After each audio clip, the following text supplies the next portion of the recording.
السلام علیکم ورحمۃ اللہ وبرکاتہ۔ بسم اللہ الرحمن الرحیم۔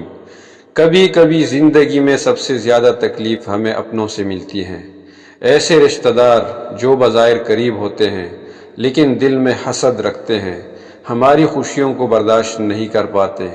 سوال یہ ہے کہ ایسے لوگوں سے خود کو کیسے بچایا جائے۔ آئیے چند اہم باتیں سمجھتے ہیں۔ سب سے پہلی بات یہ ہے کہ اپنی نعمتوں کو ہر ایک کے سامنے ظاہر نہ کریں۔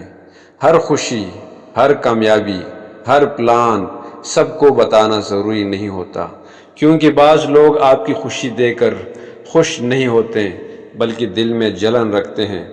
دوسری بات، اپنے معاملات میں احتیاط رکھیں۔ ہر بات، ہر راز، ہر پریشانی ہر کسی سے شیئر نہ کریں، کیونکہ کچھ لوگ ہمدردی کے نام پر آپ کی کمزوری جاننا چاہتے ہیں۔ تیسری بات، اللہ سے تعلق مضبوط کریں۔ نماز، دعا اور ذکر کو اپنی زندگی کا حصہ بنائیں۔ حسد کا سب سے بڑا توڑ اللہ کی پناہ ہے۔ جب بندہ اللہ کے قریب ہو جاتا ہے تو اللہ خود اس کی حفاظت فرماتا ہے۔ چوتھی بات، اچھے اخلاق کو نہ چھوڑیں۔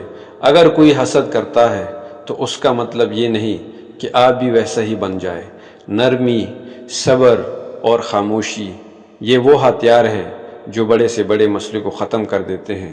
پانچویں بات، فاصلے میں بھی حکمت رکھیں۔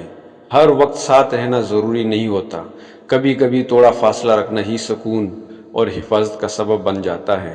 آخر میں یہ بات یاد رکھیں، ہر مسکراتا چہرہ مخلص نہیں ہوتا اور ہر رشتہ دل سے صاف نہیں ہوتا۔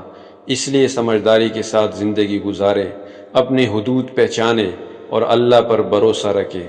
اللہ ہمیں ہر قسم کے حسد اور بری نظر سے محفوظ فرمائے۔ آمین۔ جزاکم اللہ خیرا کثیرا۔